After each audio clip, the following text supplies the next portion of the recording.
شعر ای شب نیما یوشیج رو میخونم. شعری که به مدت کوتاهی بعد از افسانه سروده و منتشر شده و جزو نخستین حرکت‌های نوگرای نیما یوشیج و همینطور شعر فارسی محسوب میشه و اینطور شناخته میشه که حالا راجبش توضیحاتی عرض میکنم. شعر نه چندان بلنده و نه چندان کوتاه، به همین خاطر برای اینکه وقت گرفته نشه ناچارم در میانه شعر و بند به بند توضیحاتی بدم. هان شب شوم وحشت انگیز، تا چند زنی به جانم آتش، یا چشم مرا ز جای برکن، یا پرده ز روی خود فروکش، یا بازگذار تا بمیرم کز دیدن روزگار سیرم.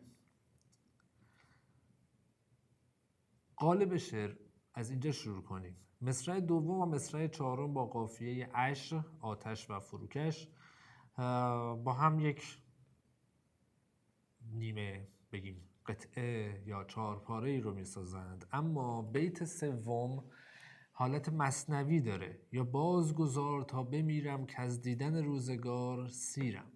در واقع قالب شعر ساختگیه، اما در قاموس قالب‌های سنتی شعر میگنجه. در مورد شعر افسانه به امید خدا خواهم گفت و دیگران هم بارها و بارها گفتند که افسانه در فرم تا حد زیادی میشه گفت غیر سنتی نیست، به اون معنی که ما امروز شعر نیمایی رو میشناسیم نیست اصلا، بلکه یه ذره دستکاری در یه ذره ترکیب چند قالب سنتیه و این اتفاقیه که در شعر دوره مشروطه به وفور از سوی شاعران متعدد اتفاق میفته و تا امروز هم ادامه داره و امروز دیگه چیز نوآورانه محسوب نمیشه، اما اون دوره به نسبت نوآوری بوده و حالا با توجه به شدت و دستکاری که در قالب ها میکردن نوآورانه تر میشده.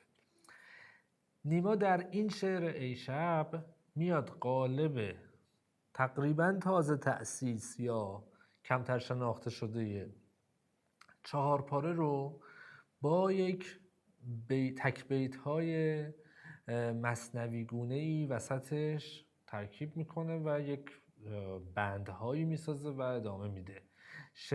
قالبی که در شعرهای نیمایی بعدیش هم تأثیر زیادی داره و تبار این قالب رو اونجا میتونیم به شدت ببینیم. همونطور که در افسانه همین کار رو میکنه، اما اونجا به جای این مصرع پنجم و ششم بیت سوم که یک بیت مثنوی گونه است، یک مصرع رها و بیقافی است.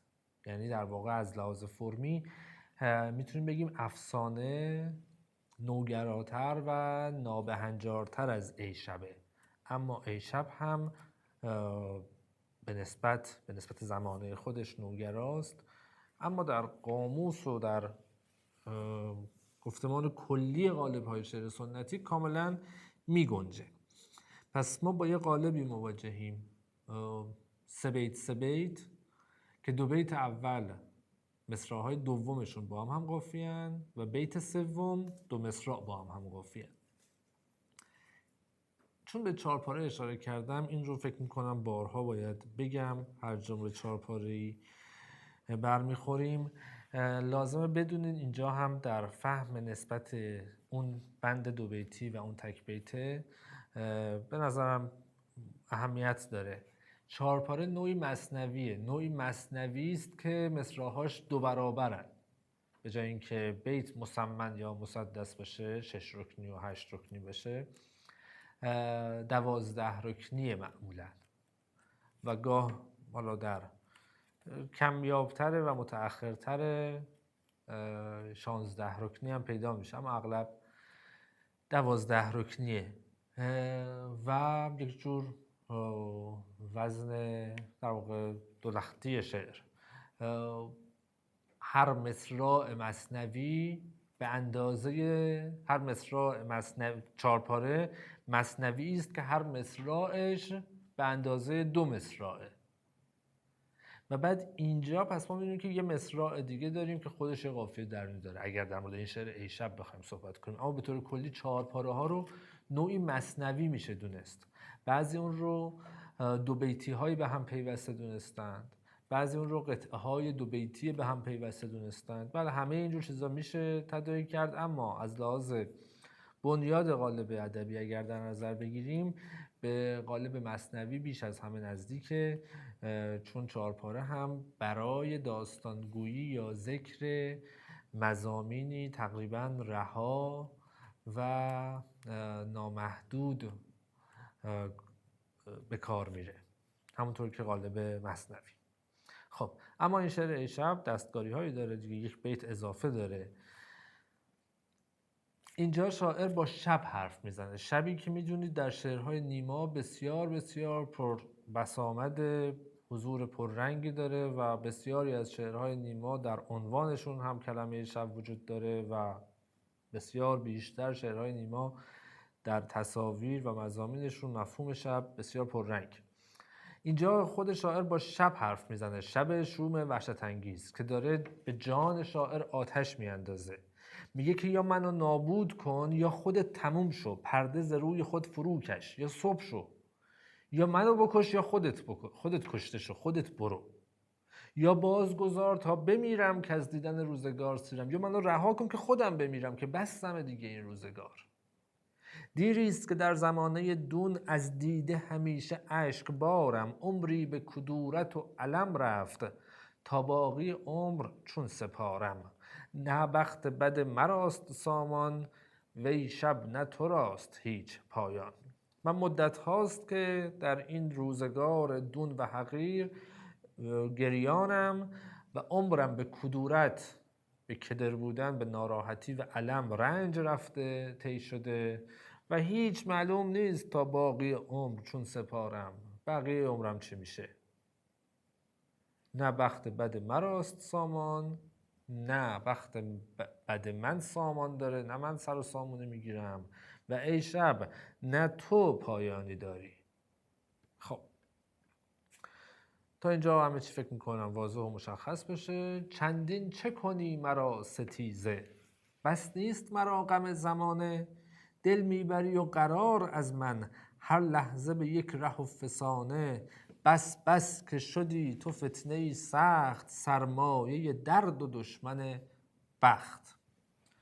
چقدر با من دشمنی میکنی؟ آیا غم زمانه برای من بس نیست؟ تو دل من رو میبری، قرار رو از من میبری و هر لحظه این کار رو با یک شیوه و افسانه و فریب تازه میکنی و بس دیگه تو فتنه و فریبی آسیبزا و سخت شدی برای من.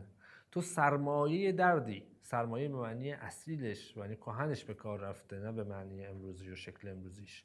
سر مایه، مایه سر، اصل، تو ریشه درد، تو منشأ درد منی و دشمن بخت منی.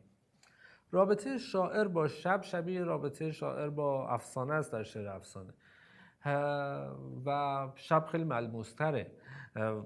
مضمونی است اصلا این حس و حال شاعر و حتی هنرمند در قبال شب، مضمونی پررنگ و بسیار رایج در ادبیات جهانه، چه قدیم چه جدید.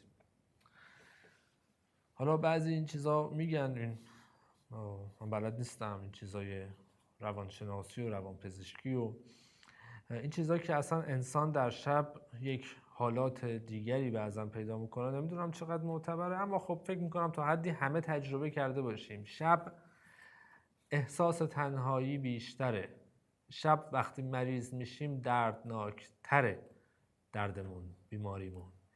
شب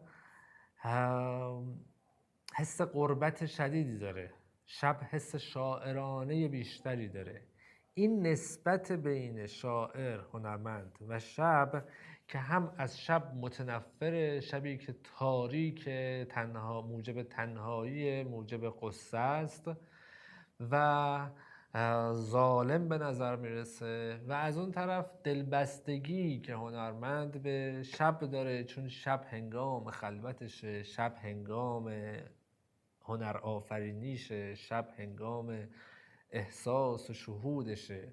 حالا اینو میخوایم ببرین به شب عرفانی جهان سنت یا به شب غربت و تنهایی همچین شعری. اینجا یک رابطه متناقض با شب داره، هم دلبرشه، هم ستیز و مایه درد و دشمن بخت و دشمن وجودش. این قصه که میکنی تو با من زین خوبتر هیچ قصه ای نیست. خوب است ولیک باید از درد نالان شد و زار زار بگریست. بشکست دلم ز بیقراری کوتاه کن این فسانه باری. شب افسون میکنه انسان رو، فریب میده، قصه ها میگه، خیالات عاشقانه، خیالات آرامبخش و زیبایی، زیباترین قصه ها، قصه هایی که زین خوبتر هیچ قصه ای نیست در ذهن آدم میسازه، اما خوش نیست. خوبه اما خوبی که باید از درد به خاطرش زار زار گریه کرد، چون دل رو صرفاً هوایی میکنه و به هیچ و پوچ هم نمیرسونه. پس کوتاه کن این فسانه باری، یک بار این قصه رو تموم کن دیگه، نمیخوام در اهل خیالات شب بشم. آنجا که ز شاخ گل فرو ریخت، آنجا که بکوفت باد بر در، وانجا که بریخت آب مواج، تابید بر او مه منور. ای تیره شب دراز دانی، کانجا چه نهفته بد نهانی. اونجایی که از شاخه ها گل ها ریختند، باد به در کوفت، آب موج، دریا طوفانی شد و آبها ریخت، ماه بر اون آبها ریخت، بر اون آبها تابید. میدونی ای شب که اونجا چه چیزی پنهان شده بود؟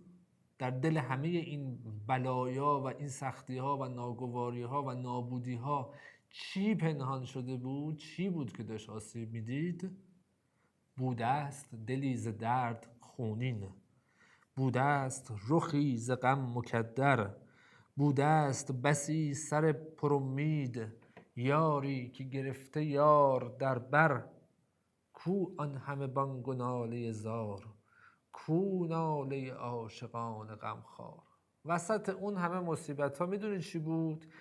دلی بود که خون بود از درد، صورتی بود که از غم مکدر شده بود، سرها و ذهنها و خیال و انسانهای پر امیدی بودند، عاشقانی بودند که همدیگر رو در بر گرفته بودند. و ای شب سیاه، ای شب سرد شوم وحشت انگیز، اومدی طوفان به راه انداختی، اومدی از گلها شاخه ها رو ریختی، آب دریا رو طوفانی کردی و همه اینها رو از بین بردی. چی شد؟ کجا رفت اون همه بانگ و ناله زار؟ کو ناله عاشقان غمخوار؟ در سایه آن درخت ها چیست که از دیده عالمی نهان است؟ عجز بشر است این فجایع یا آنکه حقیقت جهان است؟ در سیر تو طاقتم بفرسود، زین منظره چیست عاقبت سود. بگذارید جنبه تاریخی و اجتماعی و سیاسی به شعر بدم که لزوماً ضروری نیست برای شعر، اما به این جنبش هم توجه کنیم شاید بیراه نباشه. شعر در سال 1301 سروده شده، سالی که جهان درگیر جنگ جهانیه. حدود یک سال اندیه که ایران درگیر کودتا و دچار کودتا شده و دولت‌ها عاجل‌تر از قبل شدند، هی داره وضع سیاسی آشفته است و همه جای جهان به هم ریخته. این وحشت زار چیه؟ در سایه اون درخت‌ها چیه که هیچ کس نمی‌بینتش؟ این فجایعی که داره اتفاق میفته عجز بشره یا اینکه حقیقت جهانه؟ ای شب در سیر تو، در مسیر تو، در بودن تو طاقت من فرسوده شد، زین منظره چیست عاقبت سود؟ چیه عاقبت سود این چیزها؟ این زندگی که ما میبینیم شبیه یک منظره است چیه؟ دقت کنید چقدر هم تعابیر طبیعیه دیگه. این هم که میدونید از ویژگی‌های اصلی شعر نیماست، همه چیز هی به طبیعت ارجاع داده میشه و از دید اون گفته میشه. همین اگر اخوان میگفت صحنه ها، تصویرها طبیعت نبودند. احتمالا مثلا چیزهای انسانی، چیزهای اجتماعی و کلی بود. اگر فروغ میگفت چیزهای شهری و خیابانی بود. نیما همه این تصاویر رو بر طبیعت میگه. گلهایی که از شاخ ریختن، سایه درختها، منظره، بادی که بر در میکوبد، آب مواج، ماهی که میتابد. اونا هم دارن طبیعتا شاعر باید از تصاویر طبیعی استفاده کنه، اما بسامد و نسبت استفاده از این تصاویر طبیعی در شعر نیما و اون شاعران متفاوت.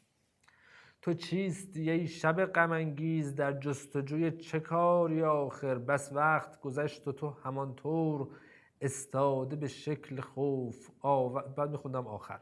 تو چیستی ای شب غم انگیز، در جستجوی چه کاری آخر؟ بس وقت گذشت و تو همانطور استاده به شکل خوف آور. تاریخچه گذشتگانی یا رازگشای مردگانی؟ ای شب تو چی هستی؟ دنبال چی آخر؟ وقت زیادی گذشت و تو همینطور به شکل خوف‌آور و ترسناکی ایستادی. تو تاریخچه گذشتگانی یا رازگشای مردگانی؟ تو یادآور مرگی، حالا تاریخچه شونی یا میخوای بیای رازشون رو برملا کنی؟ یه ضعفای ریز زبانی دیدیم که کاملا قابل اغماض به نسبت اون زمانه، به نسبت معمول و متداول اون زمان. در جستجوی چه کاری آخر؟ جو به جای جو باید خوندش، قابل تحمله. آخرم حالا اشکالی نداره، هنوز اونقدر چیز نشده بوده. اولا این معنای کلمه آخر مثلا تقریبا معنی دیگر، مثلا دیگه در جستجوی چه کاری؟ خب این لزوما به از همون کلمه آخر نمیاد، یا حداقل در موردش تردیدهایی هست و اون وقت هم خیلی رایج نبوده این دقت هایی که مثلا ما بگیم آخر و اینها. و اون مصرع چهارم مثلا استاده شکل بدیه، کلمه خوبی نیست. فکر میکنم در این شعر تا اینجا کهن‌ترین شکل از یک کلمه بود که ما به کار برده بودیم. صورت‌های کهن زیاد داریم، نهفته، امید و چیزهای بیشتر، اما این استاده خیلی حالت غیر طبیعی، اما این هم قابل اغماضه و در شعر اون زمانه دیده میشه.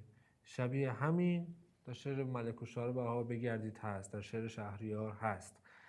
کسانی که به این چیزا ایراد میگیرن ایراد هست، اما دقت کنید که ایراد نیما نیست. اینا ایرادی نیست که نیما درش نقطه ضعف شدیدی داشته باشه، هرچند همون زمان هم اونهایی که با نیما بد بودن به همین چیزا ایراد میگرفتن، اما واقعیت اینه که کاملا در اون زمانه رایج بود. حالا بعداً بیشتر صحبت میکنیم راجع به ضعف‌های زبانی نیما. تو آینه دار روزگاری، یا در ره عشق پرده‌داری، یا دشمن جان من شدستی؟ ای شب بنه این شگفت کاری، بگذار مرا به حالت خیش، با جان فسرده و دل ریش.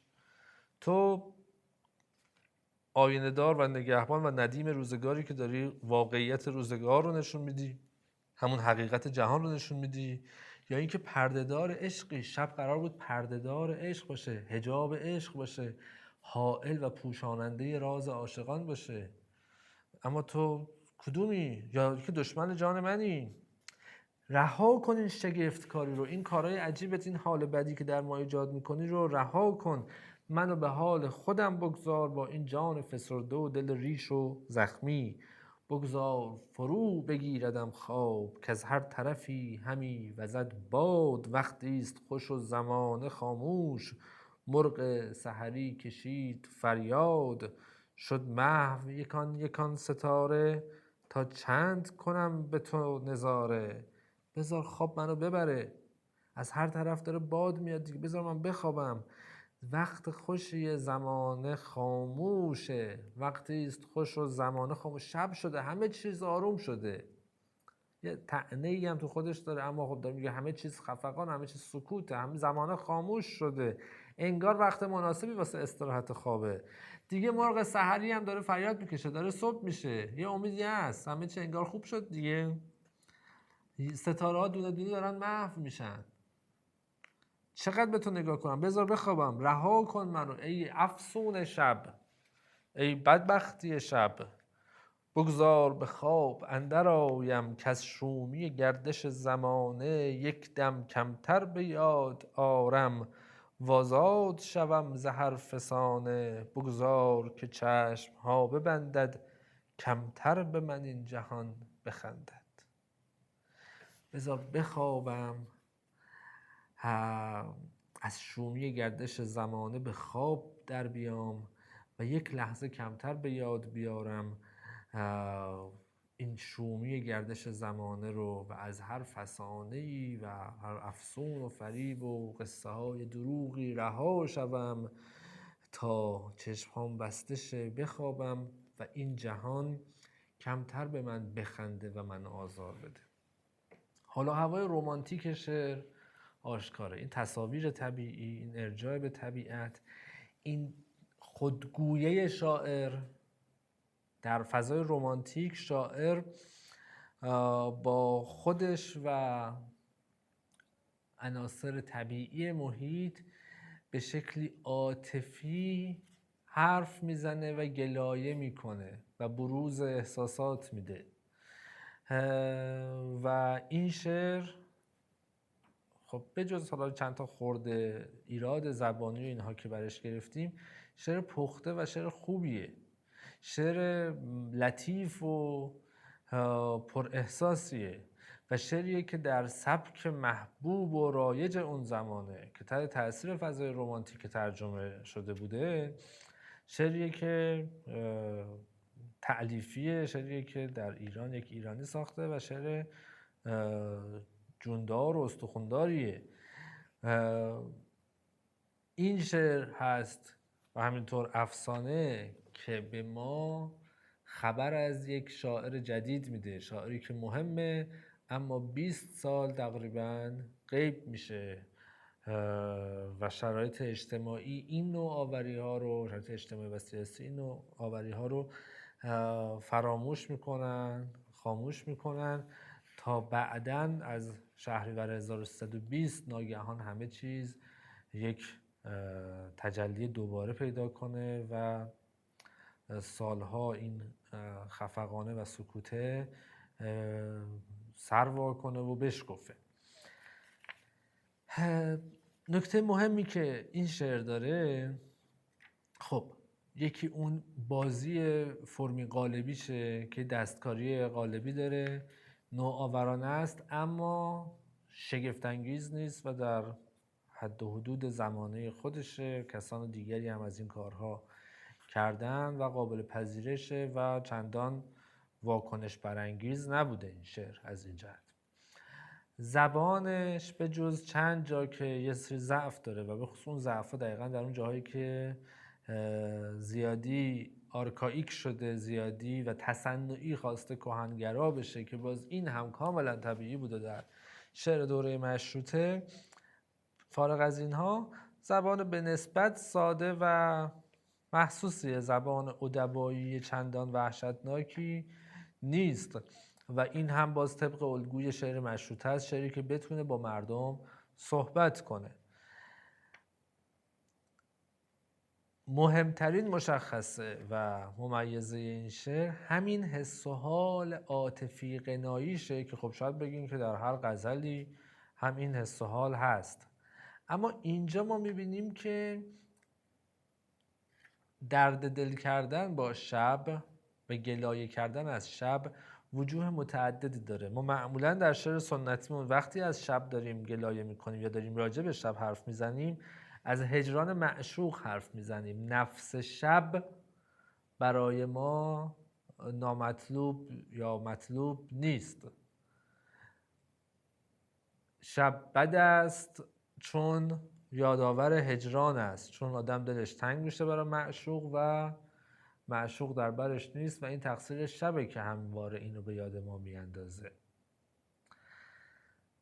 از شب گلایه میکنیم چون که در شب ظلمت شکل میگیره و در شب ظلم هم اتفاق میفته، اما اینجا همه این وجوهه و فراتر میگه شب راز جهانه، شب آینه دار حقیقت جهانه، شب ذاتاً فریب کار و بد است. شب معنای سیاسی اجتماعی هم پیدا میکنه، معنای فلسفی هم پیدا میکنه، معنای تاریخی هم پیدا میکنه، معنای فردی و شخصی و فلان و فلان بهمان هم پیدا میکنه. این مشخصه شعر مدرنی که از تک معنا بودن به چند معنایی میرسه کم کم اینجا هاست که داره بروز پیدا میکنه. شاعر آقای نیمای 1101 چرا به شب با شب حرف میزنی؟ چی میخوای بگی به شب؟ اگر فلان شاعر سنتی حالا تیپیکال و نوعی بود میگفت آره میخوام به شب به در میگم به دیوار که دیوار بشنوه که معشوقم بفهمه من به یادشم.